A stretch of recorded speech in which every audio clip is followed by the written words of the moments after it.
There we go. Welcome, everyone, and thank you so much for joining us this evening. I think most of you know what Alameda Mosaic's mission is, but just for recording purposes and for anyone who might be new and first time joining us, the Alameda Mosaic Educational Advisory Committee's mission is to provide a forum for families of African American, Black, and multi-ethnic students to share their voices, become more knowledgeable about district resources, and how to navigate the complex educational landscape in order to effectively advocate for their students. Our goal is to create a supportive environment that uplifts families, promotes their healing, and focuses on equity, inclusion, and ensuring equal access to high-quality educational opportunities for African American, Black, and multi-ethnic students.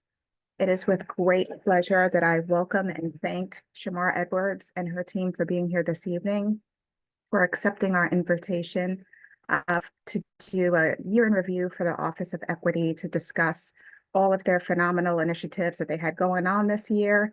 And if there's time, maybe a quick peek into what you might have in store for next year. Up next after that, we have Kristen Zazo and Eric Leung, who are going to present on the LCAP. I told them we'd probably get up to them about 7 o'clock, so I'm not surprised that they haven't logged in yet. So without further ado, since we do have a packed agenda, I'm going to pass the mic to Shamar. Welcome, and thank you so much for being here this evening. Thank you. Thank you. We're amongst family. I've met everyone and interacted with everyone here. So thank you. And again, thank you to my team, Renata and Shantae and Juan as principal of Ruby. Thank you guys for being here to help kind of share some of the work we've been doing. I'm going to jump right into it as long as I have screen access. I will share my screen. And it actually, this preparing for tonight, Caroline helped me. Like, I need to kind of do this anyway. So you kind of force my reflective, like, what have we done? Where were we? Where are we? What are some things we're thinking about? I couldn't fully complete what we're thinking about, but definitely generated some introspection on my part. So thank you. And I even shared it with our superintendent because he's, kind of always in evaluative mode at this time of year as well. So as mentioned, we'll review some of the highlights. I was even proud looking at the list, like, we because you just go, you just keep going and trying to be of service. So I just, kind of listed. There'll be time at the end to kind of ask questions, clarify comments, suggestions, feedback, all of the above. But some of the highlights from this particular school year, this was our first year of having a total of 4 advisors. We kind of morphed Shantae's role, who had been with me the prior 2 years. And so we added 3 new team members. And so those advisors, scholar staff, and student advisors are placed at Maya Lynn, Ruby, Encinal, Virginia Jets, and Wood. And tonight you'll hear from Ms. Renata and Mr. Flores about the work at Ruby. And then you'll hear from Shantae. I believe Kai was going to potentially be able to join us partially, but she did have another obligation. So if she's unable to make it, Shantae will represent Wood. So in addition to that, a series of, parent family engagement workshops. We had a scholar family night, talked about how to look at their child's own STAR scores. That was very impactful and kind of cascaded new policy in our district. So that was worthwhile. We had a night on, we brought in an expert on executive functioning, how to support students with that in home. A college night, building math confidence. We had a presenter by called Black Math Genius, and they had a night on math, and we even were able to offer a resource to some families. It didn't pan out, but we're going to reboot it, version 2.0 next year, and actually hoping to work with Ruby Bridges a little more closely with that program. We had literacy nights that the Educational Services Department, Nancy, Tanya Harris, they put them on maybe just even 2 weeks ago, 2 different events, but it's actually a CSACE activity that we sponsored. And so I want to just acknowledge that. We also had a secondary family night. Iris and Caroline learned about A to G and AVID and different programs that are available to our families at the secondary level. We continue to have outreach with our Black and multi-ethnic families. Our Black History Month celebration hosted at Ruby was wonderful. And then tomorrow, if it's not on your calendar, we're having our Black Promotion Celebration, which is going to be a beautiful, wonderful event So we just want to create spaces and be intentional about having, spaces for Black and multi-ethnic families to come together in community. I run, it's basically quarterly, and some of you may or may not know this, but I run an equity series for the AUSD managers. So if you're a manager of food services, if you are a principal, if you are HR, no matter what your role is in the district, we come together quarterly. We actually had a debrief conversation about what this could look like in the future, because 4 meetings is not going to cut it. I'll just put it to you like that. But you can see on the screen some of the topics that were covered. Sometimes they're facilitated by me. Sometimes I'm able to bring in a guest presenter, and the participants just kind of grapple with the topic that's being presented. Our office also put on an educational summit in the fall for our middle and high school Black students. We hosted it at College of Alameda. This is actually our second year doing that work. This year, we're excited about the board adopting the AP African American Studies class, and that will launch in the fall. So I'm behind the scenes working with the teachers on that work, and just getting it all set and ready to launch. We're sending them to a summer institute June and July, and then I'll be working with an expert who's going to show up in the next slide. So we're very, very excited about that being in motion. And then we offer to our teaching staff, our support staff, professional development around culturally, linguistically responsive classroom practices. And before you ask me, it is an opt-in model, the professional development that we offer. But again, if participation is there and consistent, I do believe that teachers and support staff's practices can be enhanced. And then sneak peek, this is kind of this year and next year. We have Mr. Flores here, but we will be working with Dr. Shiraki Holly, who's kind of the author of the framework we've been using around culturally and linguistic responsive practices. They will be hired to work and provide professional development to Ruby Bridges and Earhart for next year. And then the next thing is just the list keeps going, y'all. I'm so excited. We got out of CSACE, which is the state mandate around significant disproportionality. We have to still implement our 2022 and 2023 plan, but the mandate officially will conclude in September of 2025. Some additional highlights. This is relatively new, but one of our goals is to diversify curriculum across our campuses. And there was a listening session that was held on the very first PD, or the second PD, I believe it was in October. I had a chance to just sit with teachers who opted in to come and sit and understand, like, how can we support African-American achievement? And one of the things that came up was like, we could at least diversify our curriculum. Like, we can start to, identify new curriculum that, at least particularly in English, that can be read. And so long story short, Alameda High took a cue from Encinal, and Encinal was already reading this book. And so we saw it as an opportunity for the two schools to collaborate around the same book, The Other Westmore. So that is in motion.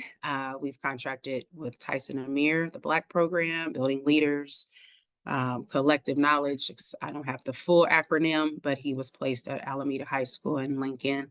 And really it's an affinity space where students of color are coming together to learn Black history. As simple as that. They're learning Black history in an affinity space. So that's been relatively successful. And we would like to have him back next year. We are offering for the second year in a row an algebra retake course. Another part of some work that I'm trying to shine the light on is our A to G eligibility at the high school level for our Black students in particular. It's dismal. And so one of the things that we have researched is, if students obviously are failing core classes, they're not going to be eligible to go directly to a 4-year, 5-6-year university. And what we found is algebra, this is not new news. This happens across the country, but algebra sometimes is that gatekeeper. So if students take the summer class, their grade actually is retroactive. So whatever grade they get in the summer, we retroactive it in on their transcript. So it's a huge incentive, and we are able to offer that based on a grant that myself and Allison Krasnow from Alameda High wrote, the anti-bias grant. And then beautiful news, we're definitely making positive gains in attendance, behavior, star reading.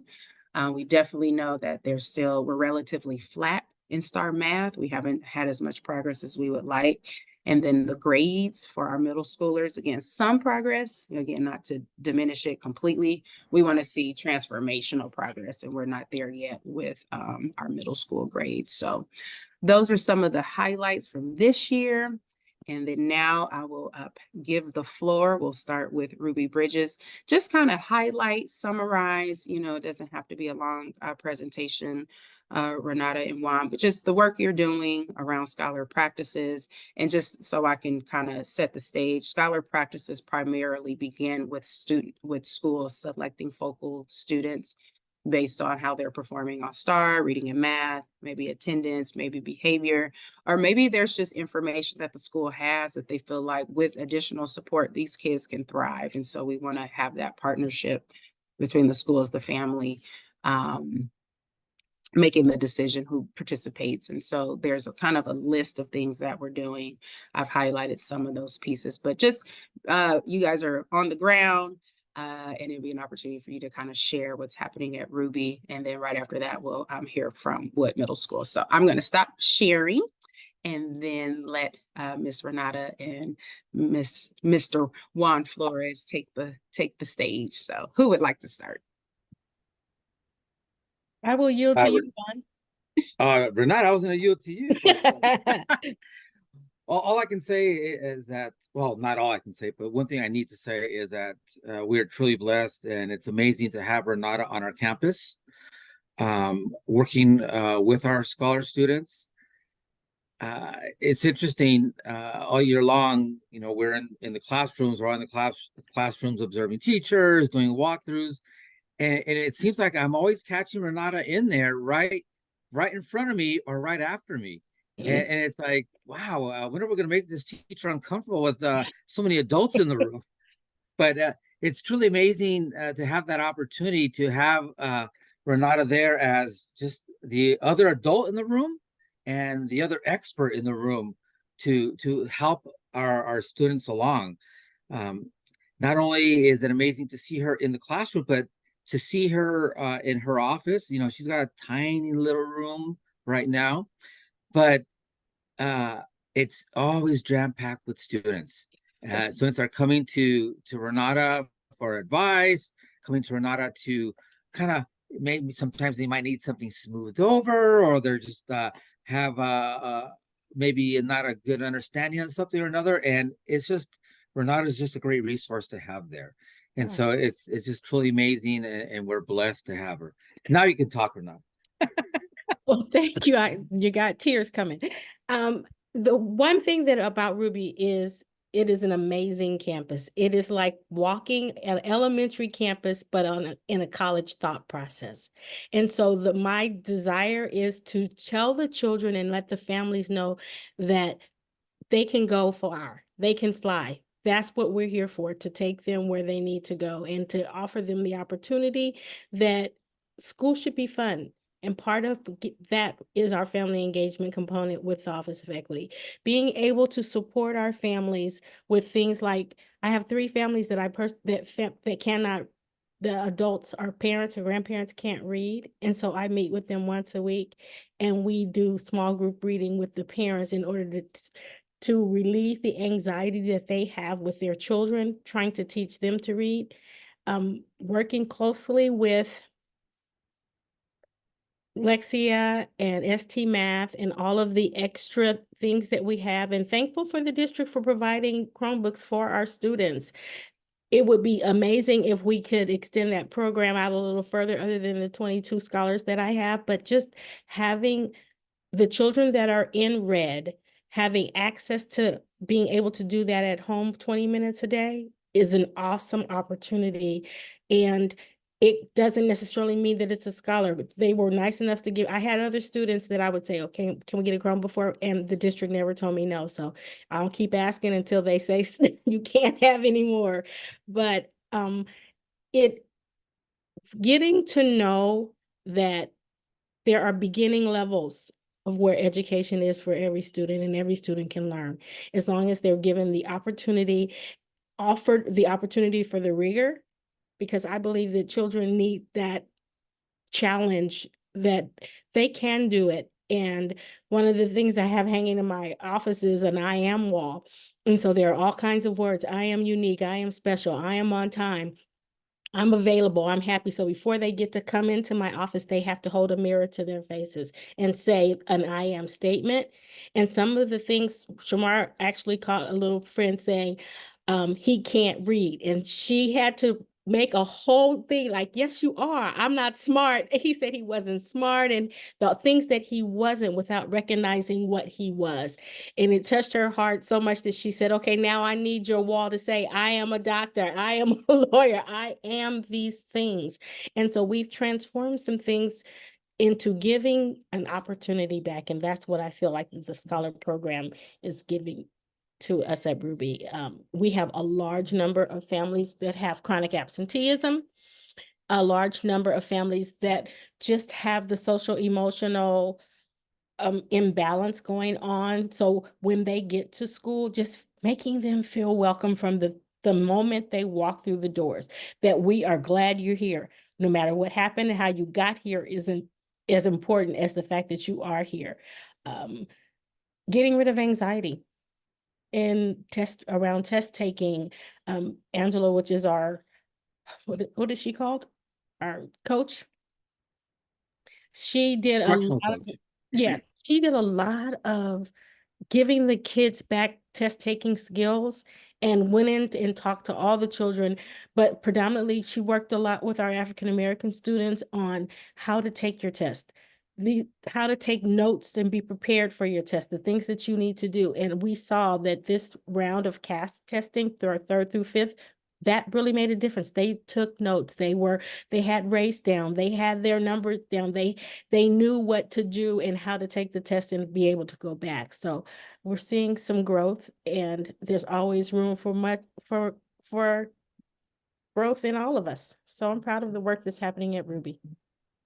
And if I could say one more thing, um, I've always believed that schools are the constant for many of our students in their lives, and that certainly holds true at Ruby Bridges. And having the program with Renata there only enhances that and makes that more of a reality for some of our students. And as we try to work with more of our students, it becomes more and more reality for them too. So it's just being able to have a school that is that constant when our students have so many different variables that are always changing and are not constant always in a good way in their lives. It's great that we can offer that at school. Awesome. All right, we will hear from Ms. Shantae, who's representing Wood, and then I have a final slide and we'll open it up for any comments or questions or suggestions you guys may have. Go ahead. Yeah, so there's a lot going on at Wood Middle School with the Scholar Program. A lot of good stuff. We're reaching our attendance goals. We're also improving our reading scores. The positive behavior intervention system is working well at Wood as well. And I think the biggest thing is just students are finally feeling motivated in a way that they never have before, I feel, especially the students that I'm dealing with on a daily basis. The effort level is improving. Just from this school year alone, I've seen students start to do more of their work. And, you know, I had a student who had all Fs for most of this year. She's finally getting her grades up to Cs. I mean, it took a while, but she's still doing it. So I just think it's the motivational aspect of everything that's happening in this program that's really encouraging students to keep pushing forward. We had really good Lexia life skills program this year, which I don't know if any other school ever had. So it was really good to see those kids' reading scores go up. We also have study hall, also known as a learning lab, and I'm consistently going to those, contacting families, letting them know when it's happening, and my scholar students are showing up. So they're in there, they're making up some of their missing assignments. They're, you know, getting the extra support that they need. And I think that's been really successful. Also, as far as the mental health aspect of it, you know, I'm a part of the cost team. So we sit down and we discuss students very thoroughly and try to figure out what support do they need. And what we found is that a lot of the students that did require some mental health support, now that they're receiving it, we've seen that their student achievement has improved. So we're all working together over at Wood. We have a great staff there. everybody is willing to pull the extra weight if needed. I know I stay after school as long as I need to help students. Sometimes on Mondays, I do tutoring with certain students, a lot of my ELD kids. So yeah, I just think we're doing really well at Wood, and I'm looking forward to all that we're going to do next year.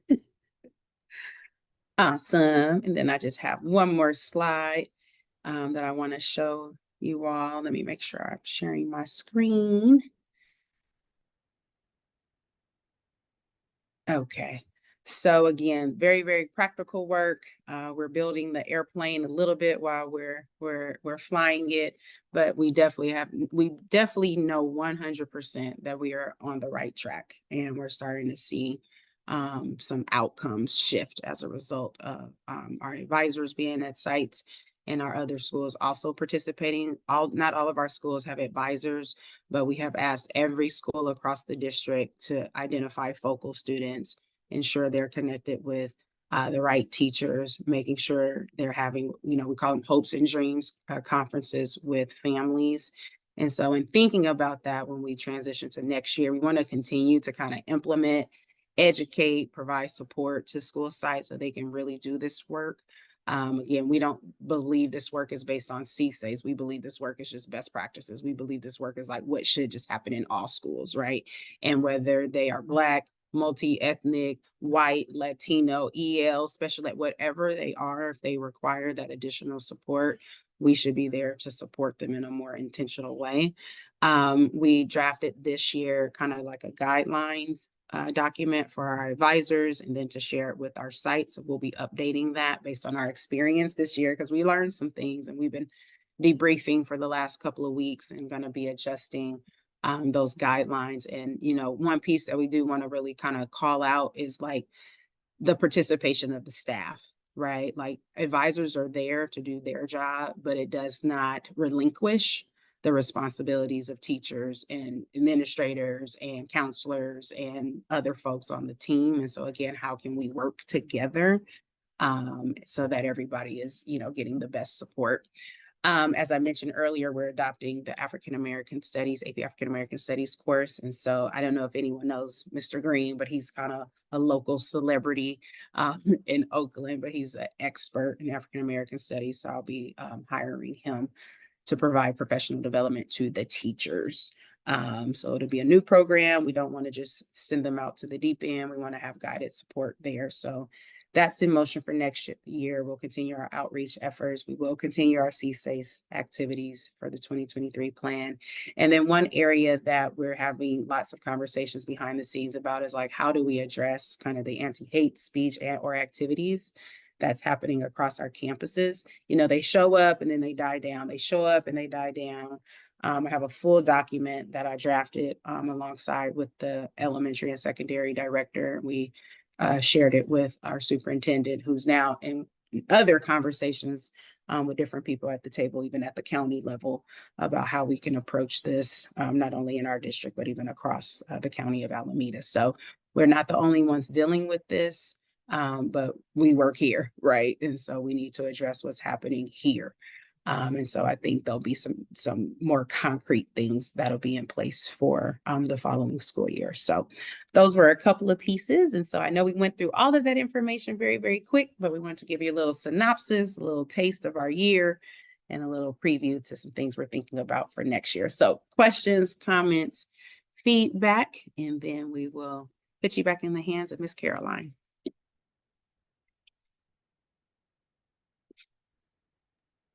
Any questions, anyone? Shelby, hi. Hey, everybody. Quick question. So one thing we talked about with the principal at Earhart on Monday was around hiring more diverse teachers. And he said that, for example, they had some positions posted, but nobody applied. And so we were talking to him about how do you kind of fight that there's no pipeline narratives, because we all know that there are people out there. Maybe he just doesn't have the network to tap into those groups. And so how do you think about supporting schools and some of their recruiting efforts to ensure that we have diverse teachers at the school as well? Right. So it's funny, we talked about that because that theme ever since I got here, has come up. Carolina's shaking her head because long before my arrival, that's been a theme. It's interesting. This is just an anecdote, but I was at the hair shop in Castro Valley, and a daughter was in the chair getting her hair done, and the mom was there. And I used to be an administrator at Castro Valley High. And the mom was saying, we've been advocating, we need to get more Black teachers. We need to get more teachers. I said, well, that's so funny because we're saying the same thing, And so it really is it's something that's impacting our entire industry, right? California is unique. The Bay Area is even more unique as far as where we're situated. This is my personal opinion. My personal opinion is that we are at the beginning of the struggle. We think we're struggling now. I think it's going to get worse because the cost of living, number one, does not match the salaries that educators. And so we are de-incentivizing the pipeline, because if you cannot live, or you have to live with your mom in order to become a teacher, that is not incentivizing somebody who's going after a 4-year, a college degree, bachelor's, etc. It's not an excuse, but it is a real reality. There are districts, I read about them, I forward them off to our HR people, like Oakland Unified. They're doing their own in-house, and they're basically trying to train classified staff to become teachers. The state is starting to relax credentialing requirements to become teachers. So it's an opportunity, and it's scary all at the same time, because potentially there are going to be people coming into the field who are untrained. And so it's the dance. I know our district, they work with alder programs. So basically any classified staff who wants to get their teaching credential, it's basically a certificate program, I believe. They will assist in the financial side, the financial aspect of getting the credential. How widely spread or announced or advertised, I don't see it go out a lot. I don't know. HR stays under fire, or HR department kind of stays under fire around diversity and hiring. What I will share with you, that it's diversity for sure, but because of the vacancies that we are dealing with, I guess they call them J1s, but basically our district for next school year has contracted with educators who are from Thailand. And they will be coming to Alameda Unified to work to assist in the vacancies. The So Thailand yes, or the Philippines? I'm sorry, the Philippines. Thank you for the correction. Sorry, Renata. From the Philippines. And so that's how desperate the situation has become. We are not the only district that is doing that type of work, but it's getting serious.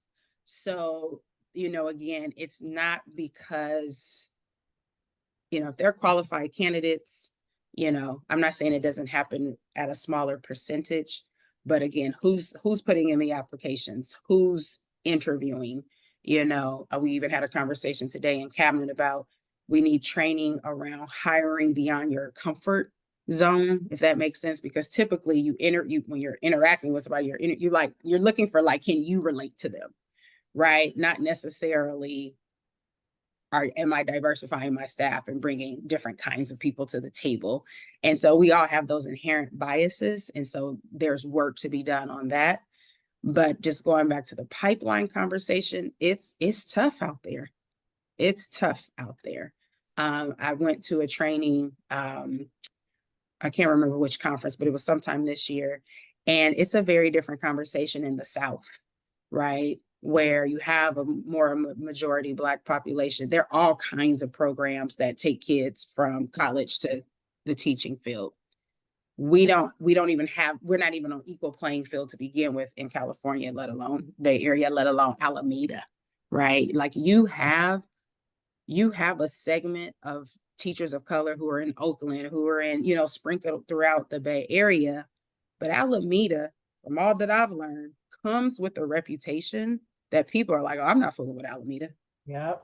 And even though they're here, they elect not to come here based on history. And so there's a lot of layers, I think, at play, particularly with, Black educators, let alone, as we start to kind of, and then I'll also say this, and I know I'm on my soapbox a little bit. What happens when they come here? Okay. because what environment are they in to allow them to be successful? So there on both fronts, we got to do work, right? How do we make it attractive? Our district just put together an increase and raise. They just increased the salary benefits. We're hoping just at the base floor that will also attract more people who are at least local to consider Alameda. But then on the flip side of that, how do we treat the people once they get here? And so some folks that I see shaking their head because we've experienced some things working in this district. So we got to kind of be on both sides of the equation. Thanks. That's helpful context. Yeah.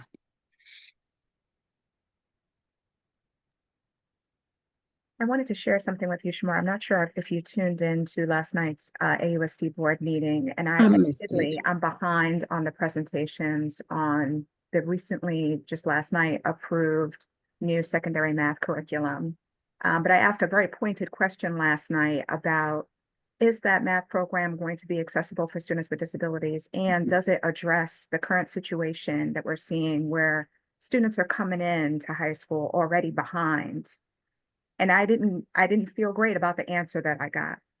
So my ask of you is, and I know like your bandwidth is spread thin already and you're doing a lot of things, but my hope would have been that the adoption of this new curriculum, one of the goals I would have imagined would be to try to solve this issue, right? To get the kids, meet them where they are and help close that knowledge gap, to get them back to grade level ideally, or as close to it as possible, so that algebra retake is not necessary, right? That's a reactive.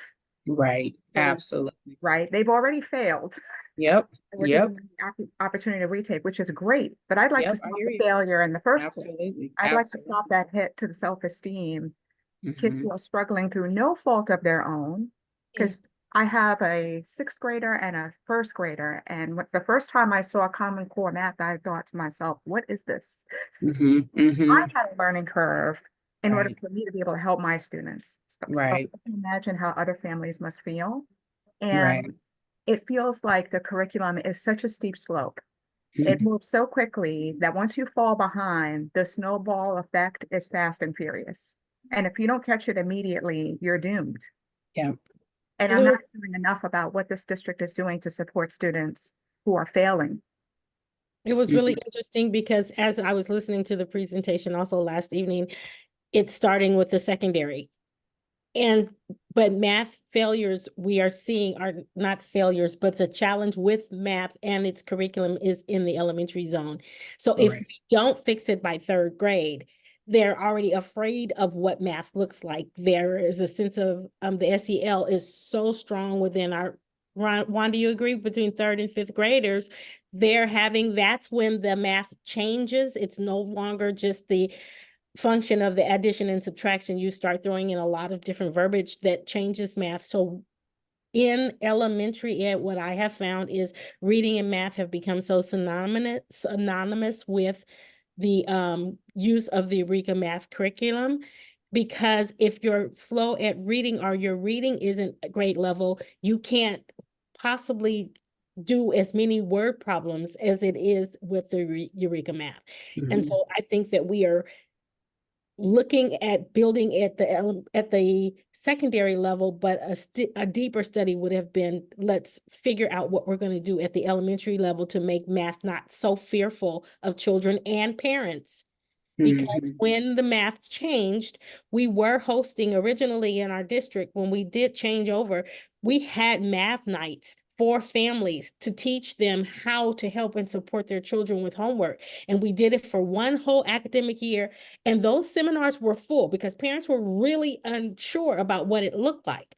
And then they just stopped. And it was like, yeah, that is a necessity. So I agree with you, Caroline. I didn't hear what I thought I was going to hear, but I don't know how to jump into the middle level without first attaching it to the elementary level. And I just want to chime in on that real quick, Renata, because that's very true. I see the 6th graders coming into Wood and they already have the fear of math, right from the jump. And I'm like, wait, where is this stemming from? But I agree. I think it's the transitioning from 3rd to 5th and all the different math that they're learning in between there When they get to sixth grade, it's like, oh no, I don't even want to try because I'm scared of the math, right? So I just wanted to agree with you on that because we have sixth graders coming in with challenges. Yeah, and I'll just build, and honestly, Caroline, this one topic could even be a whole agenda where we could bring in different folks. So if you're thinking about next year, really centering kind of math, education, accessibility, accountability, professional development, I think there's a theme to that. I have spoken to it, and every time I'm able to kind of capture a zone that we need to pay attention to, math is leading the way. And I've said that to our superintendent. I've said it to everybody that I know to say it to. To just kind of echo what everybody has said, we definitely see the initial issues in elementary that get compounded, like you said, like that snowball effect. One thing that's kind of built into our structure, if you think, and I'm not blaming elementary teachers, but elementary teachers are multiple subject credential teachers. So to a certain extent, they're generalist. I have a secondary background. So in secondary, you are a math teacher, which means you go to school to teach math, learn math, and teach it. That is not the case for our elementary teachers. I know there's a strong percentage of elementary teachers who also have the same fears of math themselves. So they teach it to the best of their ability. But if there's a choice, it might be like 60% ELA literacy and reading and 40% on math, right? Just because of their own comfortability and kind of time on task, those types of things. The other thing, it was funny when we had this math night that was hosted by Black Math Genius, she goes into classrooms across the country and she said almost 75% of the classes that she's gone into, the instruction was incorrect. Teachers can't even teach math. So it's big, it's an issue, and we got to draw some attention to it. We got to draw some resources to it. To get to pedagogy, because when you're talking about pacing, that's not the Eureka book, right? That's pedagogy. That's how a teacher is approaching how they're doing teaching and learning and assessment and intervention. Like that's the kind of stuff that's in our control, because most teachers know you can give me a curricular book, I'm gonna go through it, but it's how I teach you is going to be how my kids learn, not the book, right? So we got to spend some energy there. We have just a lot of competing priorities. I know you guys are going to talk with Eric about that tonight, but it's a lot of competing priorities right now. But I'm hoping that math can kind of, start to rise to the surface, because we have seen some good gains in reading. The other thing I would say, you guys got me on topics that I'm passionate about, but went to a conference this year and they have there was a lady who was trained as a reading apprenticeship is an approach to teaching reading. And the workshop that I went to, she took that same reading apprenticeship framework and applied it to math.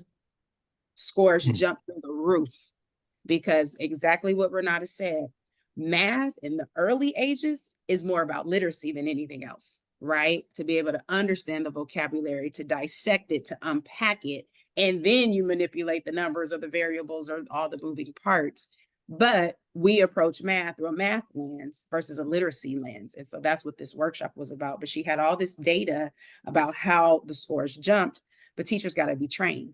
They have to be committed and they have to be trained in that approach as they teach math. So I think the advocacy from this group and parents in my office, I think this is something that we can center more next school year.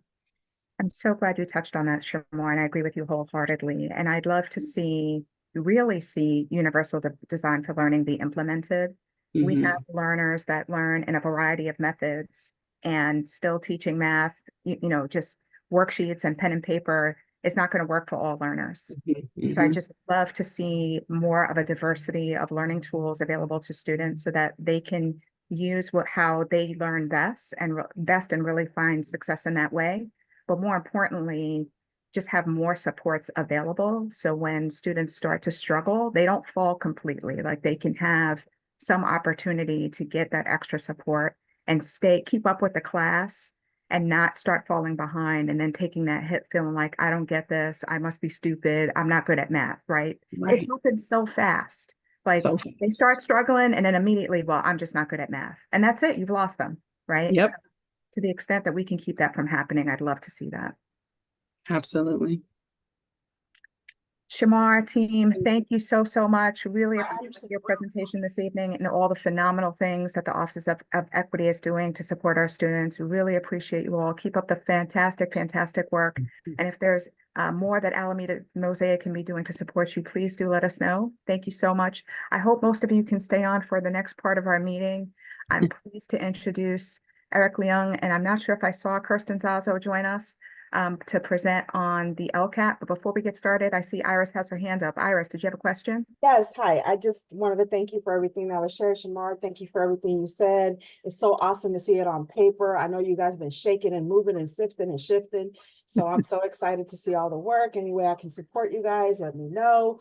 I did want to just bring up that thank you for focusing on the reading. I'm so happy that the returns are back and that, you know, the efforts are not in vain. I know the focus is math, but I do have to give a shout out to my my experience, which is writing. I'd like a little bit of thought about children writing. I know that it starts with reading, I get that, but you can get the reading down and not have the writing down. And so, as you know, as we go through those later years, middle school, high school, writing becomes paramount. And if we just focus on the reading, I don't want the writing to get skipped, because the reading is like it's a pillar, yes, but you can be a great reader and not be a great writer. So I just wanted to just say that, just for the record, while we're thinking about math, because at ELA, boy, that'll kick your booty.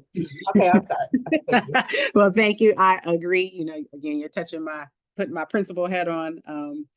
Writing is, you nailed it. Reading and writing are two totally different things that also require attention. I could talk for another 20 minutes on that. I will not, so that Eric can present, but duly noted that that's also an area of concern. And thank you in advance, Iris, for sharing tomorrow. And Selena is here as well. Thank you guys for helping us out tomorrow at the promotion. All right, go ahead, Ms. Caroline.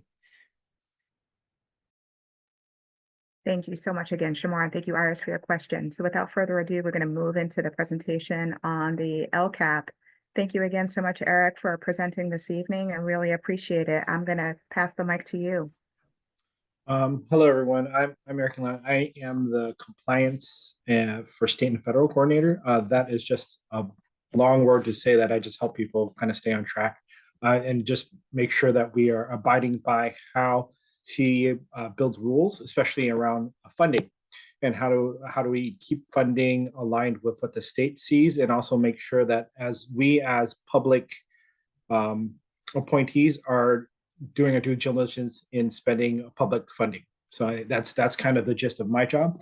One of the things we're working on right now is the LCAP. It's called the Local Accountability Control Plan. Ms. Kirsten Zazo wasn't able to make it right now. She's working on actually the LCAP at the same time. But I'm here to kind of gather some thoughts for you all. I know a lot of you might not be fully immersed in education to the degree that Caroline is, and some other members in here. Just to kind of give you a broad overview of what the LCAP is. So basically, LCAP is a general plan on how we spend funding that's from the state. Specifically, it's called the LCFF Supplemental Fund. And just to kind of keep in perspective, it's not a large amount of money that we get in our district. It's around $6 million to the individual person. That's a lot of money. To a school district, that's not even, not even a few percent of our budget. So it is, just want to keep in perspective, that is the money that we're actually kind of talking about. That doesn't mean that we can't bring your ideas and kind of implement in other places, but just kind of want to make sure where we're keeping your understanding of this.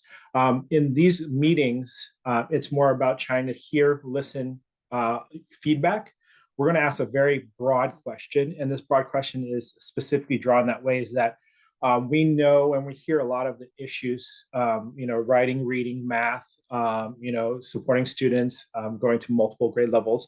But we want to make sure that we are capturing everything. And sometimes there are things that we kind of lose when we're focused on certain things, just like you were talking about. What's a rich conversation is that when we start focusing on reading, sometimes we might forget about the writing part. So we want to make sure that when we're focusing on these items, we aren't forgetting certain things. And so that's why we're actually reaching out to the community and asking them just kind of this very broad question, and to see what your ideas are. And we can talk more. Most of this session is mostly going to be just me listening. So I'll be kind of fiercely typing away. I also noticed, Caroline, you also record this. And if I can get access to that recording, that would help me with kind of the translation so I can actually participate and not also write at the same time. I will be writing, so forgive me if I'm kind of not looking at the screen. I'm just going to be hoping I can get everyone's ideas. What I usually do is afterwards, I'm going to write up this notes and I'll send it back to the group. And then I'll give you about a week or so for you all to kind of look back at the notes, kind of make sure that I got your ideas correctly. If not, then feel free to kind of adjust them. And then after a week or so, I'll then lock them so to keep the formatting of your guys' ideas from being changed. So that's kind of like the premise of what's going on. Any questions with that right now? So I'm going to copy the question into the chat room so you all can see it also, but I'm going to speak it out too. So basically, what supports do students need to have their most successful school experience in Alameda Unified School District? So this may include academic, extracurricular, safety, behavioral, social, emotional, environmental, or related to learning options. I'll let you all kind of think about it. And if there's nothing that comes to mind, I can also draw upon previous listening sessions for you all to kind of bounce off if that's a little too broad for everyone.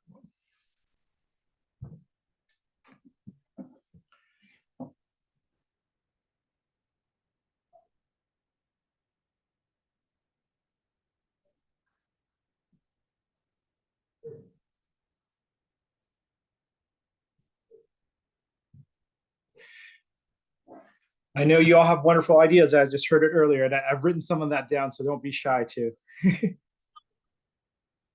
Okay, do we just raise our hand or do we just go?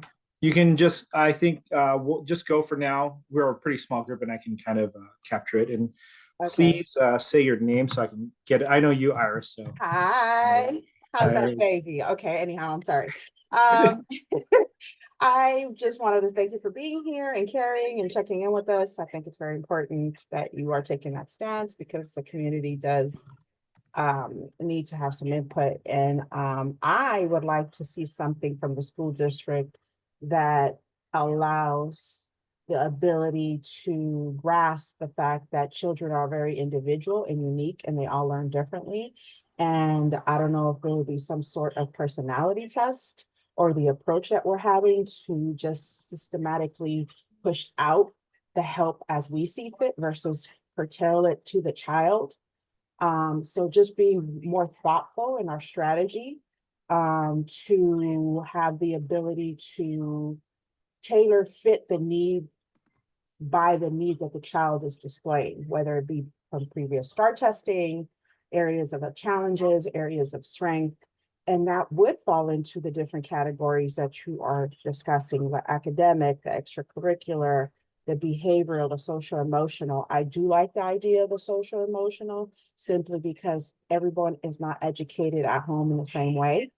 And so sometimes there is a need to explain to children the standard of what's standard, at school. Like you could do whatever you want at home, but at school, this is what you need to do. And so I think that's really a great place that, the community probably could get behind. I'd like to see when it comes to academic, again, more of a tailored fit for the child. And I know that would probably require more time, more effort. But there's so much, and no offense, but there's so many parents out there who might not be willing that I've talked to even bring it up or to even be open to it because it just never works out for them, or what they're offering is not the child's need, or the child has a bad attitude about it already because they feel bad about it, or they've had a bad experience with staff in the past. So these things are paramount because they approach, the taste they already have in their mouth. So it's really important that we find a way to think about the child individually. I know there's only so many hands, but if maybe there's a systematic way that we can ask the questions and I don't know, sometimes surveys are just so impersonal, right? I don't know. I don't know how, maybe you guys can brainstorm at your level how you would go about doing something like that. But I just think that, that would make the difference, and it would also build community with our parents and with the child, because they will see the interest. I don't know how that would work logistically though, but that's my input. Thank you.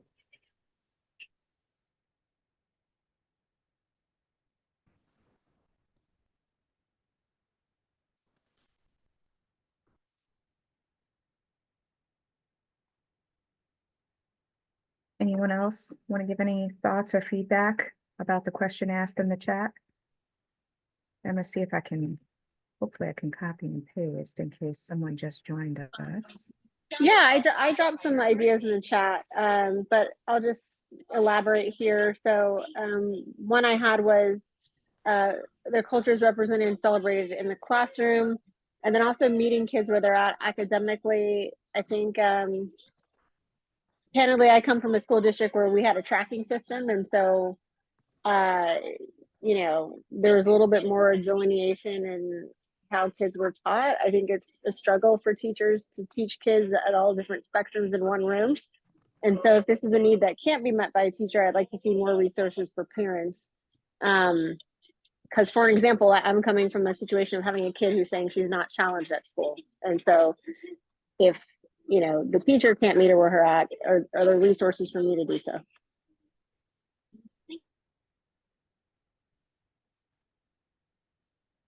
I'd like to second that, but also add that Alameda Unified is a relatively small school district.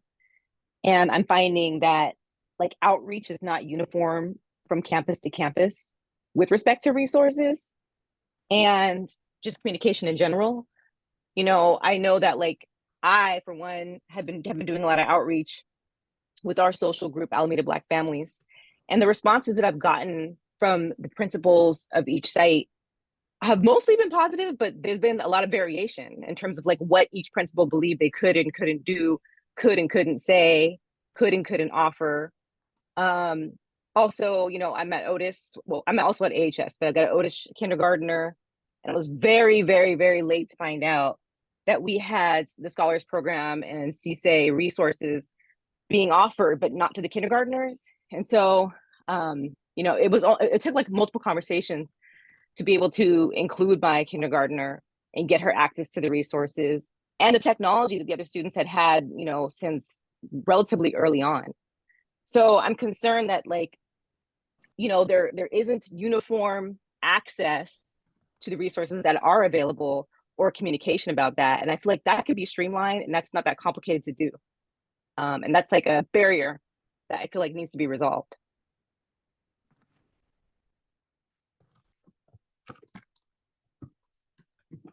That is excellent feedback. Thank you, Selena, and thank you, Shelby.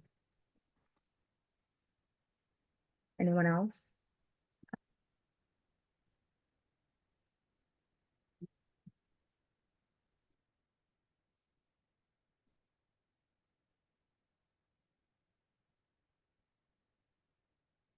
Sorry, I had to quickly mute myself. My son used our Alexa device to announce to the whole house that there's a spider in the bathtub. That's an ingenious way to use it. Gosh, I think I poured out a lot of my feedback in our last session, just really seeing more around universal design for learning so that, our multimodal learners really have an entry point and a point where they can find success. I'll give you a more detailed example. My oldest son is neurodivergent and is very much a visual and tactile learner and has really struggled in settings where most of the teaching is, someone standing in front of the board and talking, or him having to do a worksheet. He needs to be able to use his hands or see pictures and being able to visualize whatever it is that he's doing. So that's been kind of a barrier to his learning in certain respects. So just having easier access to things that support learners of different types, I think would be really fantastic, and not make it a hurdle, right? Like not having to jump through a million hoops to get quote unquote accommodations, that if those things are just part of learning, just part of the classroom, available to everyone, I feel like the road is going to be a lot easier, particularly for learners who just learn differently from most kids.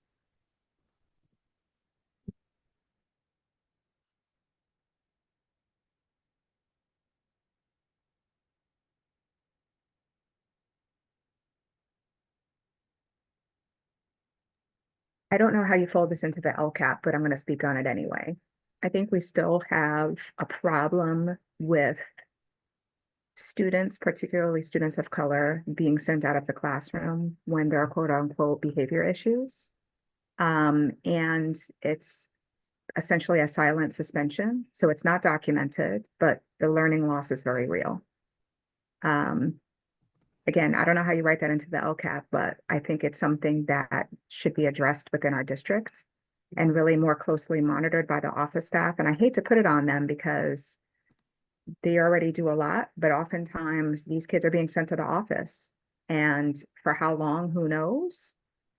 Oftentimes their parent is not contacted, so parents don't even know that this is happening. And someone returns them to the classroom eventually. But it's not documented, so no one knows, unless the student reports it, no one knows how much learning time they've lost. Chances are it's not made up anywhere. I think that's something that needs to be addressed, that somehow teachers need to be better supported so that that doesn't become an option for them, that they're sending kids out of the classroom. I understand that there are situations where there may be interruption and in their minds, they're trying to preserve, the teaching environment for the majority of the class. But I don't think sacrificing one for the many is the way to think about it. So I'd really like to see something in the LCAP address those types of situations to minimize that learning loss for students because they're being sent out of the classroom, particularly when it happens routinely. I can testify to that. That was a chronic problem for my son when he was in elementary school. That was like a primary course of action for particular teachers, was to alienate him and kind of isolate him from the rest of the class. And when he was going through a rough patch, like there were times where he spent weeks in the nurse's office just eating graham crackers instead of being in class. So yeah, I'm just saying that to let people know that it's real, it's true, and it's not just one person who's testifying to that. Thank you so much for sharing that. And the damage it does to the student. I mean, now they're the outcast, now they're the troublemaker. And to repair that takes time and effort, and it could change the entire trajectory of their, career as a student. Like, I don't think teachers necessarily appreciate the damage that does. So yeah, I think if there's a way to address that and just, again, provide more support to teachers so that that doesn't become an option, or at least the first option, I think that would be great. That's true. And the other side of that coin, I want to add, not to, exhaust the topic, is that the students who are witnessing a child be treated that way, and a child of color, in this case, be treated that way, it reinforced negative behavior. And to this day, there are some students who witnessed it with my son when he was in elementary school. He's now a freshman at Alameda High School, who will reference that. When they want to bully him or insult him, they'll talk about his behavior in third grade, how awful he was, and how the teacher couldn't even stand to have him in the room. Yeah. And so for him, it's very embarrassing and shameful and, ostracizing. And that was he wants to put it past him and attribute it to being young and developing and the things that are true. But, he got stigmatized, and the children learn that behavior that was modeled by the teacher. I'm so sorry your son went through that, Selena. Thank you for sharing.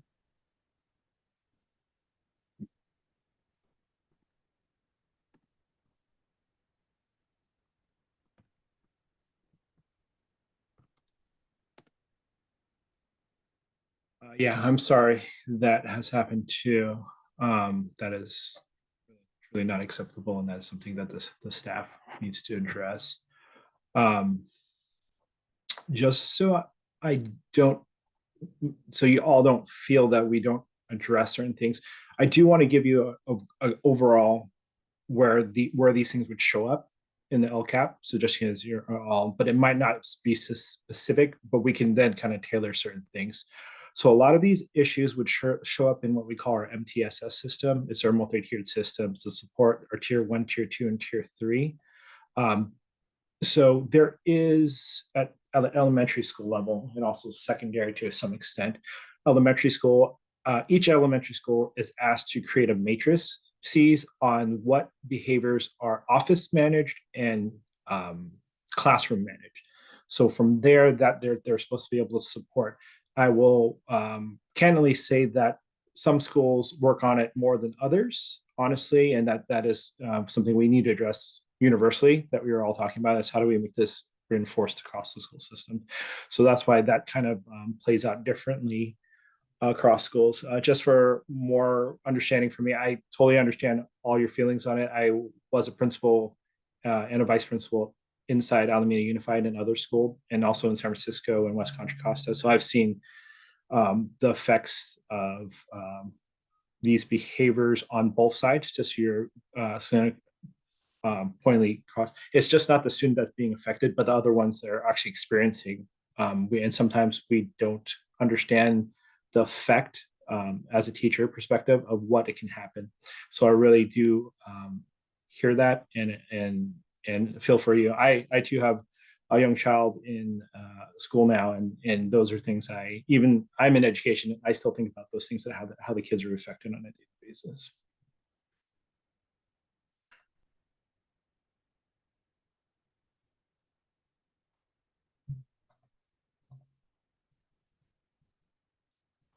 And this might be a question just to kind of spur a little more conversation. We heard a lot about transitions from elementary to middle and middle to high school being a pain point for parents.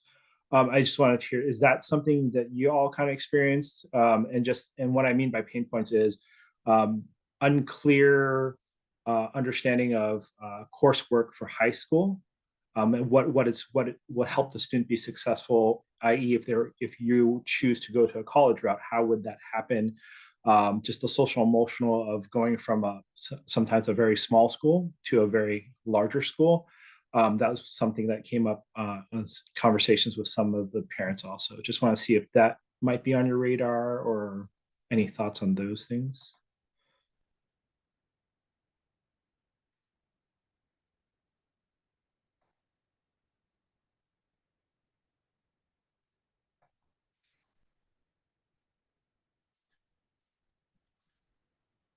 I mean, I'll talk a little bit about it. I feel like I have an advantage in that, like, I have a really dynamic educational background personally, from having bounced around to like impacted public schools to preparatory schools and taught in inner city urban environments and whatnot.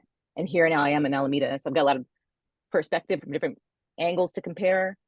But I feel like when I speak to other parents, a lot of them, and again, this might be like a barrier of access to information problem again, but I feel like they don't all know what's going on, right? And like when you get into high school or even middle school, right? Since there's obviously some issues with, academic support and setting these children up for success as they transition into high school. But I'm wondering if like the parents are being involved and informed along the way, like all the steps along the way, and maybe they need multiple opportunities for that, right? So that they can be accountability partners too. But there's a lot of complexity to like knowing how to line up a curriculum successfully to be prepared for the option to go to college, and like what colleges, right? Like there's a lot there to think about. It's complex. And you have to start thinking about it like strategically, or at least I do, as early as middle school sometimes, right? And so I don't know that like all the parents are being educated by the district in a way that is like comprehensible. right? And maybe they need more. I mean, parents work, they have other children. I got a 4 and a 6-year-old, and I have a high schooler. It's like every permutation in between. I feel like they need more opportunities to hear this information and to ask questions, you know, maybe more workshops around that, like a few times during each school year, to just kind of see like what, you know, if you want this outcome, ABC needs to happen before that, right? And like and how that whole works, that whole system. So I feel like that's missing. And when I talk to, you know, faculty, they don't really have answers for me as to like why parents are not as well informed as I feel like they deserve to be.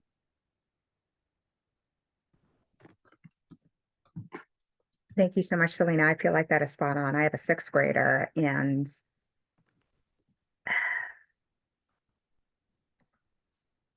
there was definitely a change in that there was this expectation that, well, students at this point need to be self-sufficient. Like, I wasn't even allowed to like help him get to class. I was expected to drop him at the gate, and he was supposed to find his way on like day 1. I'm like, whoa, first of all, my student is neurodivergent, really anxious. This is a brand new environment for him. He's going to need some support in the first couple of weeks. So I'm just going to do that.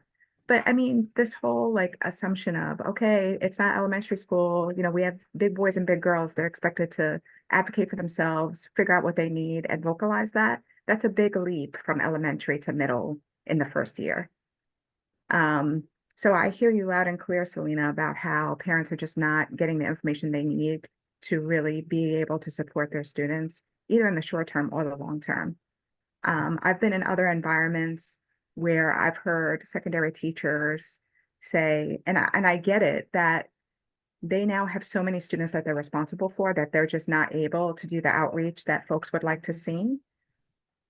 And while I get that, I still feel like for students who you just have to make that outreach happen, especially for students who are starting to slip or are failing, like you shouldn't be finding out that your student is getting an F like the day the report cards come out. Like by then it's too late. I mean, the rest of the school year could probably be salvaged, but maybe, especially with grading for equity practices. But I still feel like there has to be, how long does it take to send an email? How long does it take to pick up a phone? I mean, and we're not talking about, you know, half of your student load. Well, if we are, that's a different problem. But to hear teachers say, well, I have this many contacts, and that's the thing, they're referencing them as contacts, like they're not even people now. I just take issue with that. And I'm not teacher shaming or teacher hating. I could never be a teacher. I tip my hat to them. It's a really difficult job. I get that. But you took this job for a reason, and these students need you. Like, especially the ones who are struggling, like, please make that extra effort, pick up a phone, call the kid, you know, call the student's parent and say, hey, this is what's going on, and make that contact at the beginning of the year so that you already have the relationship built, so that the first time a parent is hearing from you is not when the student is failing. I absolutely agree with that. And so along that same line, you know, I've had like a few battles at AHS, you know, for my son with that same thing, that same idea. Like, here's a 14-year-old, you know, parents buy, you know, we're going to communicate with him directly. If we invite him to this workshop about, you know, HBCUs and he doesn't show up, too bad. I'm like, well, you know, maybe I need a moment to talk to him about that and like qualify that, right? Maybe we need to discuss it as a family in our value system and make sure that he understands what this means. He's 14, he's like fresh out of 8th grade, right? Like they were literally playing dodgeball yesterday o'clock, and like now he's supposed to make decisions about HBCU workshops, right? And so I literally have had conversations and email exchanges that were like somewhat hostile with one of the, you know, some of the deans at AHS, where, you know, we asked like, can you please let us know what other events are forthcoming? And they were like, we'll email Ellis. And I was just like, you know, he is a 14-year-old and he's still maturing and has quite a ways to go and may not understand everything that's, you know, coming down the pipeline. You know, we in support of him, please keep us informed. No answer, radio silence. And with respect to the whole, like, you know, academic support opportunities that are missed and teachers feeling like, oh, I have 120 students, you know, I think to myself, well, what about the PTA and how well organized they are around prom and bake sales and other workshops and guest speakers. All that's fine and grand, but like, shouldn't we be triaging here? You know, I mean, the truth is like the students that need the intervention are really a minority, right? And so they, to be able to spend some resources or reallocate some resources, some volunteer to do some communication and support the teachers if they don't have the assistance they need is not hard to do if the culture of the school will qualify that as something worthwhile. And like, you know, I'm not aligned with the way it appears to be now. And I really hope there'll be a paradigm shift. And I'm pushing for that because I feel like it's necessary. And there's a blind spot there that like is just very much ingrained and embedded into the culture. And I just like, it's not acceptable.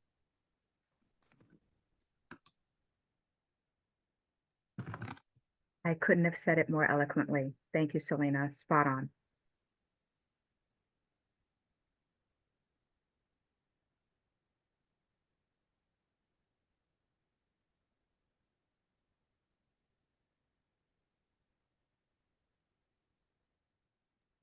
Thank you, Shamar. I really appreciate you being here this evening. Thank you again for your presentation. Shamar.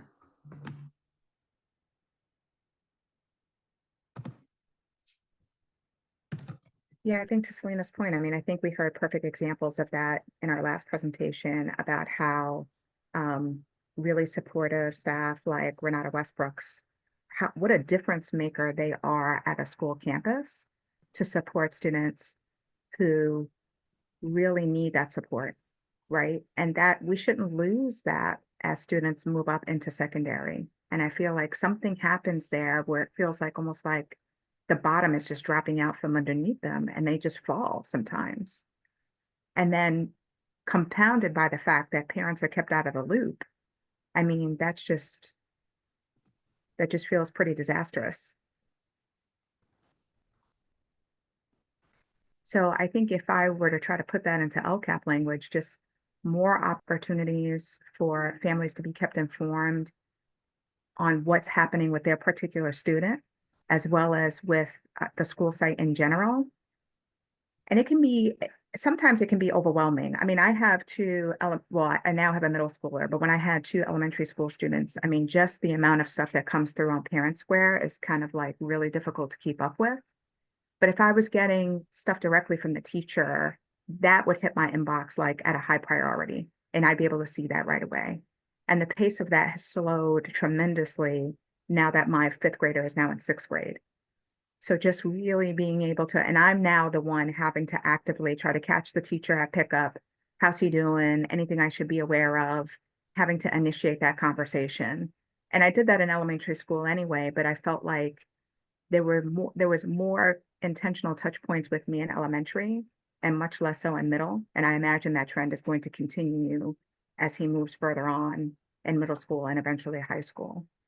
And I'd like to see, even if he's doing well, just to have that continued, yeah, he's doing well, you know, just get that introduction from the teachers. Hi, I'm so-and-so. This is the expectation for the year. I'll be in touch if, you know, I think your student needs some additional support or whatever it is. That just that little bit of extra effort can be so meaningful for both students and families.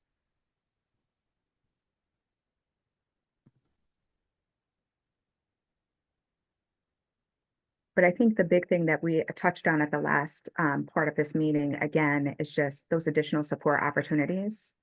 From what I understand, and I could be wrong about this, over the summer, there's the ELOT program that only, you know, certain students qualify for, and there's only available for certain students. I think it's unduplicated. And then on the other hand, it's extended school year that is only available for students with disabilities. And you have this wide range in the middle that have, as far as I know, nothing available for summer if there's, you know, a need for additional academic support.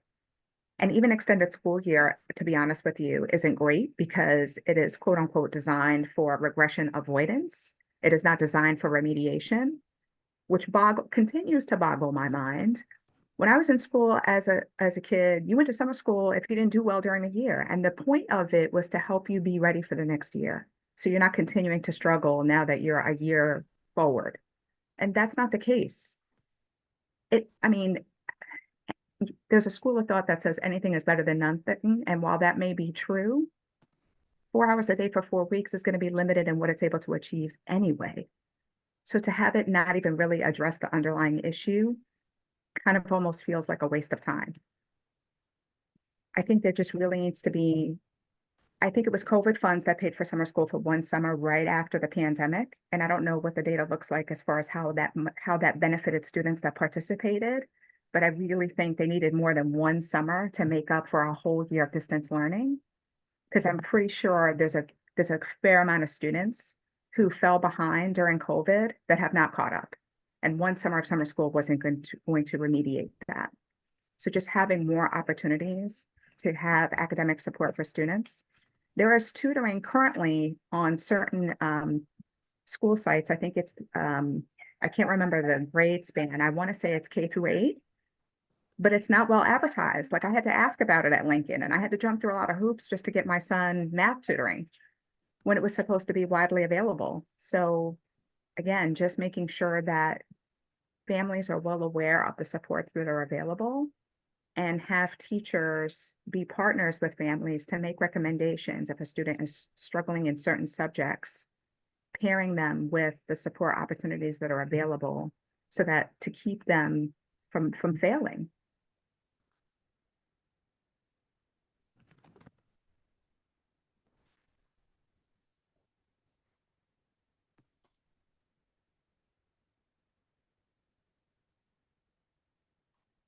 I appreciate I all want your to ideas. highlight what Joya, thank you so much for pointing this out in the chat. On the point that we were talking about graduation requirements, she mentioned that many parents don't understand what classes are needed to graduate and meet the state requirements. And oftentimes they find out merely a few months or days before graduation that they don't meet the criteria. I agree with you, Joya. I remember when I learned a long time ago that A through G was a separate thing from the high school diploma. I thought those things ran together, that if you graduated from high school, you could apply to UC, and that's not necessarily the case. Yeah, I just wonder how many parents know that before their student starts high school. Because to Selena's point, you have to prepare for that before high school. I mean, just the rate of students that we see failing algebra speaks for itself. And that's walking in the door, basically.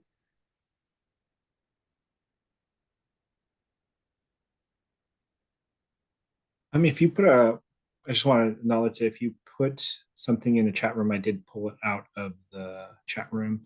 To Julie's question about, is there a draft of the LCAP or LCAP goals that we could look at? They're currently being drafted, and I can share, let me see if I can share our prior, we have a rolling. I found the presentation. Thank Yeah. you so much. We have a rolling, just for all you know, we have a rolling LCAP advisory committee slide deck that's also on the LCAP page on our district website that will be it. And we're also having another meeting on the 21st, if you're all free, that we're actually going to show all the draft goals, and then we're going to advise it for board adoption in June. So your ideas will still be able to kind of affect everything. So don't feel that we won't be able to. And I also want to say that it's a 3-year process. So it's not like if you don't get it in now, nothing will happen. It's just we'll have to continue working on the iterations so that we can do support everyone.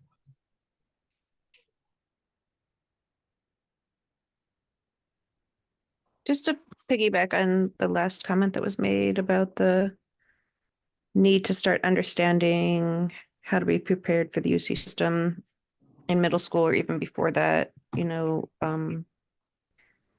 Encinal has a really unique opportunity in that they do have the students starting in 6th grade. And I do think that they are starting to recognize that and make some adjustments, but it could be much stronger. And I'd love to, I know that LCAP doesn't differentiate for different schools, but continuing conversation about that would be great.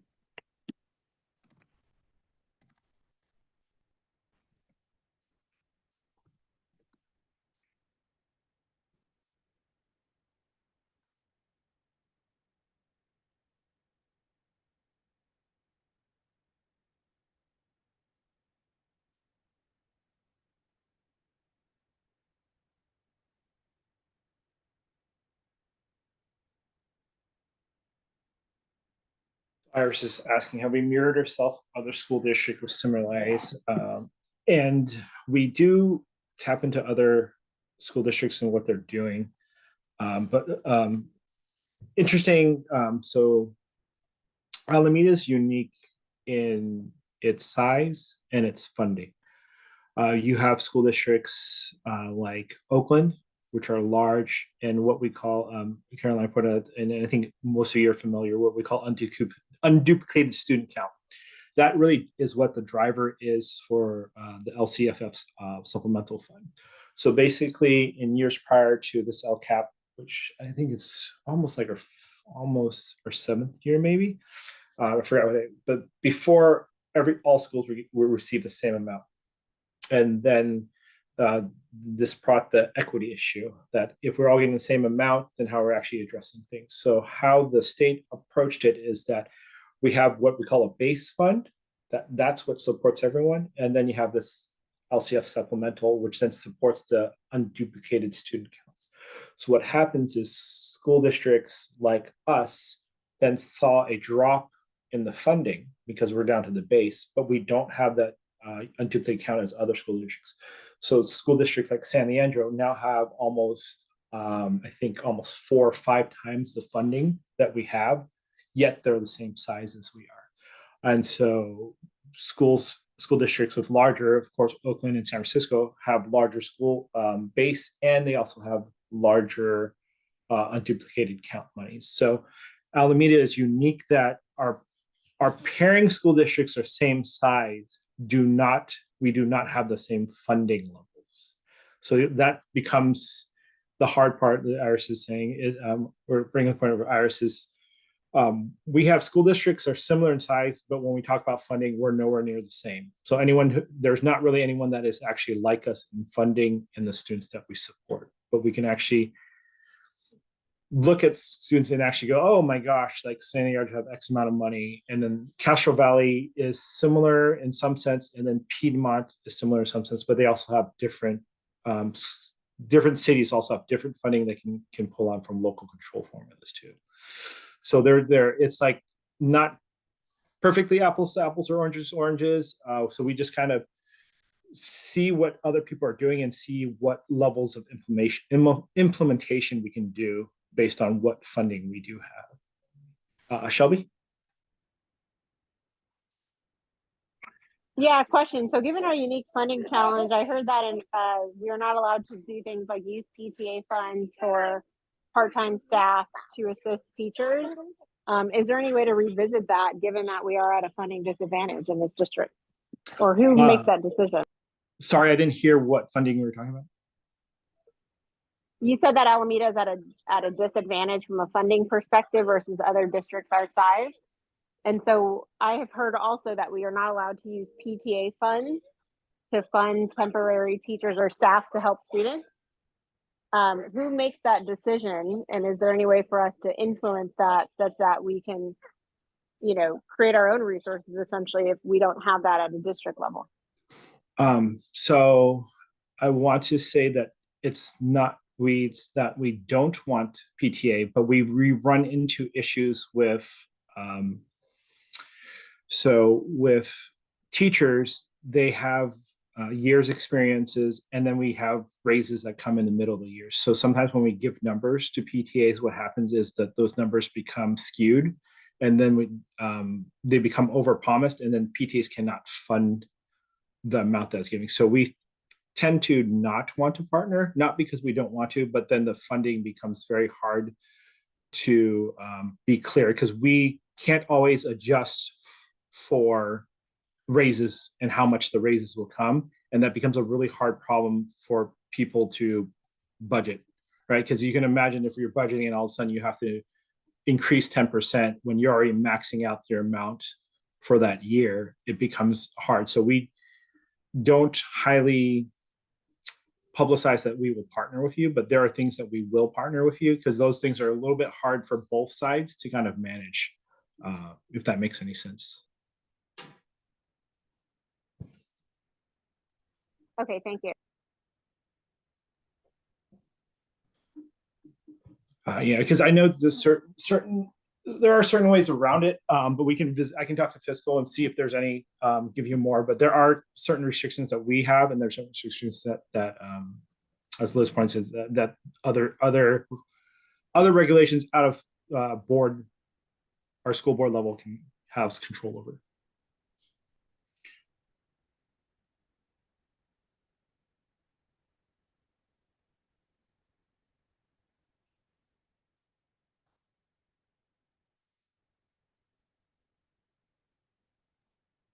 Are there activities in the draft LCAP right now that address chronic absenteeism?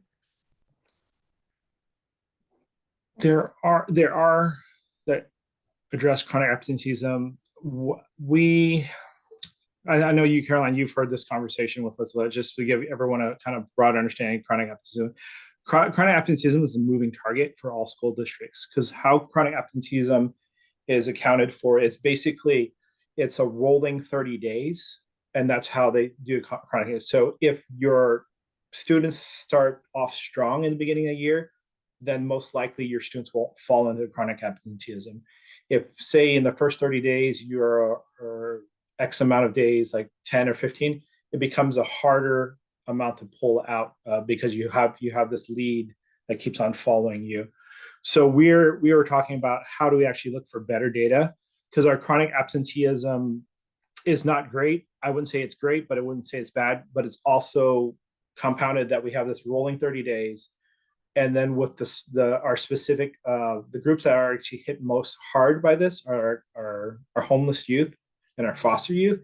They come in and out of our system, and that like resets the timeline for some of them.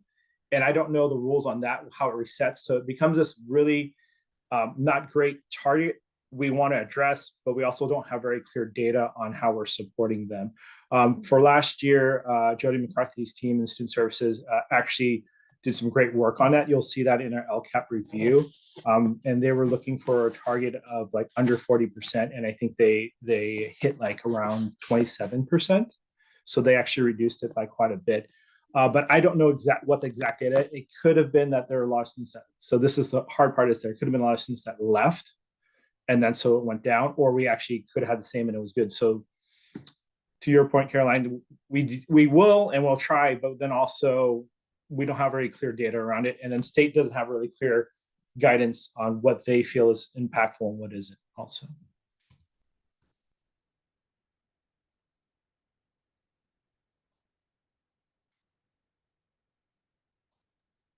I'm sorry, Eric, could you, I don't think I completely am understanding what you're saying. Are you suggesting that chronic absenteeism isn't a problem in the district currently?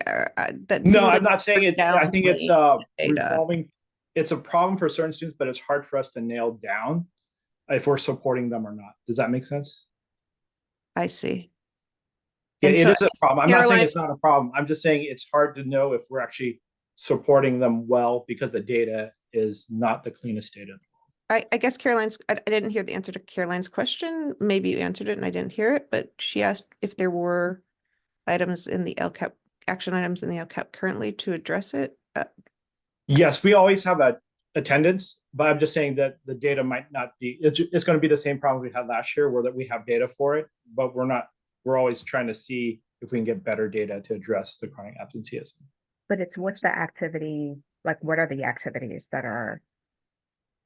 The activities are site driven for that one. So that's why I can't answer specifically. They're site driven because each school has a different, their chronic absenteeism addresses different populations. I see. So we'll all see it together when the SIPSAs are produced. So that's why I can't give you a clear idea what. So just kind of give you ideas how our LCAP is working is that there are on the California dashboard, which I'm going to link. I don't know if any of you have ever seen this, and this goes back to sharing information for all people.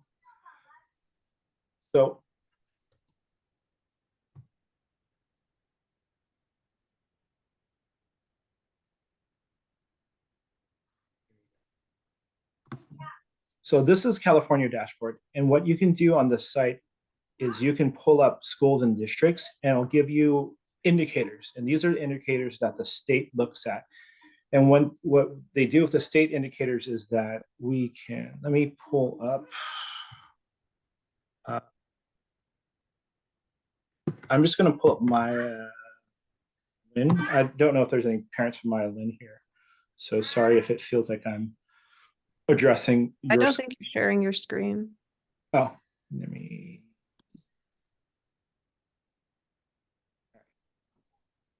Can you all see that? Yes. Thank So you. this is the California dashboard. So what the LCAP has to address is when they're in red. Maya Lynn doesn't have red, so this is not a good example. Bridges.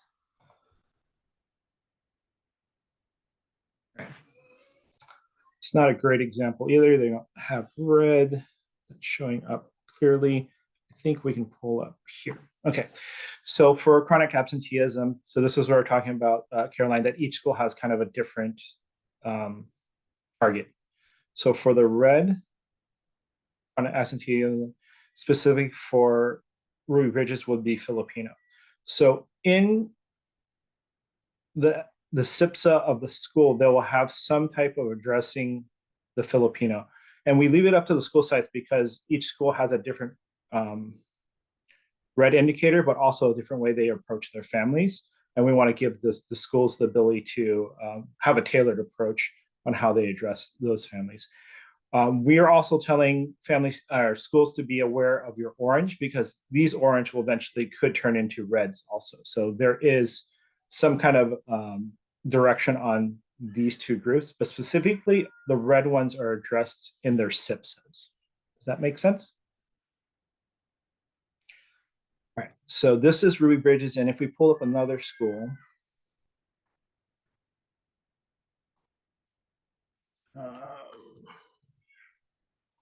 I'll pull up.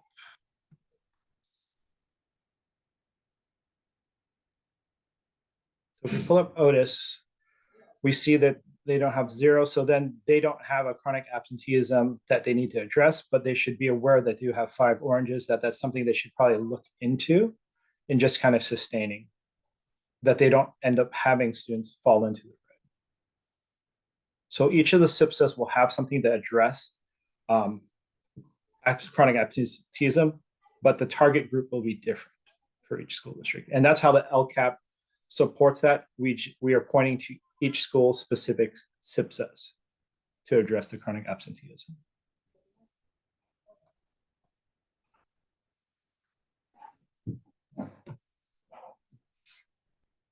So is there specific funding coming from the LCAP to support the schools with that? That would just be the general, we're talking about the 6 million, depending on how we distribute fundings to each school site so they can see if they need any specific targeted resources. So at this point, I am not a part of those conversations if anyone is asking for specific resources to address those students at their sites. You're on mute. Sorry. Yeah. I'm going to share real quick a segment of the presentation from last night's board meeting on the LCAP, which was what prompted my question about chronic absenteeism. So this is one of the slides that talks about the changes to the LCAP that are new. That actions in the LCAP must address all student groups that are listed in the dashboard in red, which is what you were showing.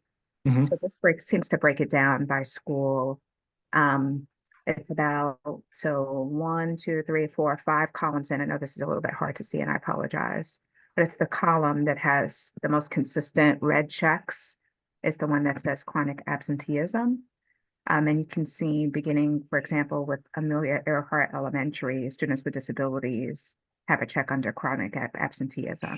At Bay Farm, it's the student group labeled Hispanic. At Edison, it's students with disabilities. At Lincoln, it's several categories, 2 or more races, socioeconomically disadvantaged, as well as white students. And then, as you already pointed out, students shown in the category of Filipino, and then at Wood, it's African American students, Asian students, and English learners.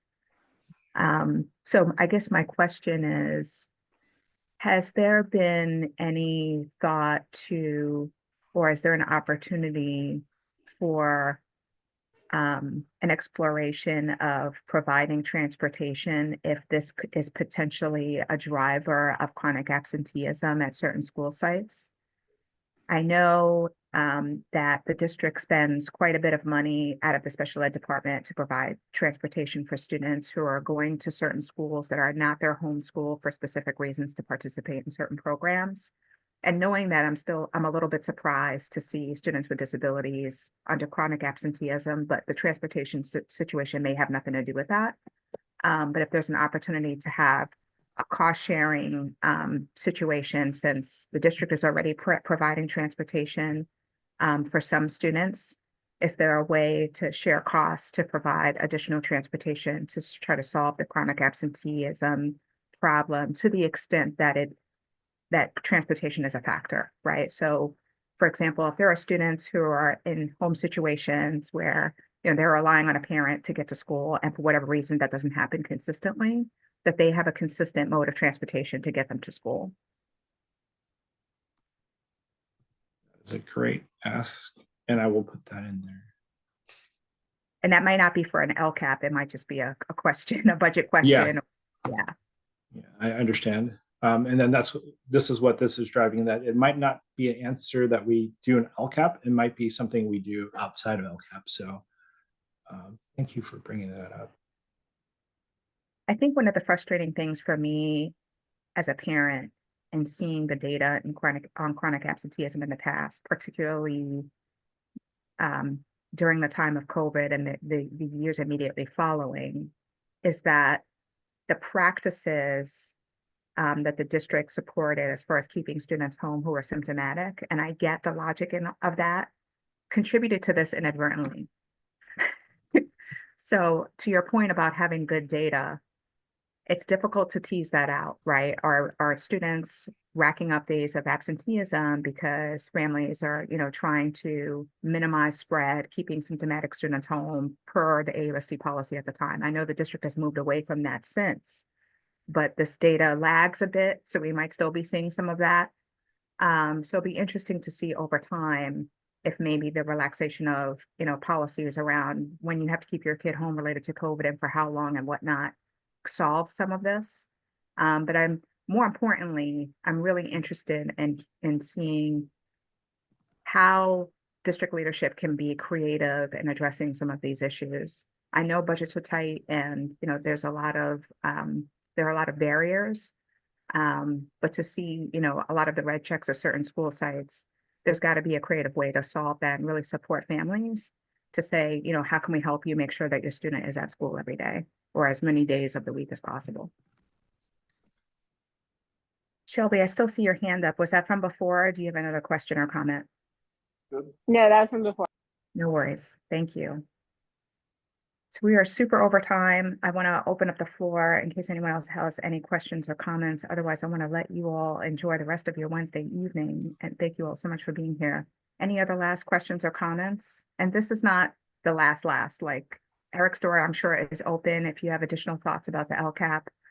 I'll make sure I send out a draft of the presentation that was circulated previously in case that spurs some thoughts or questions. Yeah, and I'm going to drop my email into the chat room. So if anyone has any questions, feel free to ask. And if I don't have the answer, I will try to find someone who does for you. And if we don't, then we can partner in solving it together. And just to Caroline's point, we are not the only school district doing the chronic absenteeism. The COVID did a number on the whole state. So that's why we're also being very careful that the COVID elevated everyone's number. And we're just taking a cautionary approach to make sure that, is this truly something that's happening, or we're seeing a dip? I do want to say that we've seen about 1/3 of the schools drop off this list in just a year. So we're thinking that this is actually just transitory in that the COVID created. And then we're going to touch more on it. We do have a specific group that's not LCAP. That's why I'm saying that there's things that LCAP is touching funding, and there's other things that aren't. We have a bunch of funding that's created for student services called a RAP team that's actually specifically targeting chronic absenteeism and homeless youth across the span. So not just certain spans. So there are monies that are being diverted, not in LCAP, that are helping to address these issues. Thank you so much, Eric. Really appreciate you taking time this evening to share this with us and collect the feedback. We really, really appreciate you. And I really appreciate everyone for being here tonight and for your participation. I want to put in a quick plug for Alameda Mosaic. If you're interested in helping to run this group, if you have ideas on goals for the committee, presentations, different types of events and activities that you'd like to see Alameda Mosaic be a part of, please don't hesitate to drop us an email. I think I had dropped in the chat earlier a link to our interest form. If you're interested in being on our mailing list, if you're not already there, I think everyone who's here already is, but I'll go back and find that and drop it again just in case. But would love to see, if you're interested in joining the leadership team, we could definitely use some more support in putting together events such as these. So thank you so much, everyone. Really appreciate your time this evening. And thanks again, Eric. Really appreciate you. No, thank you all for having such a rich conversation. I appreciate it. Thank you all. Have a good night.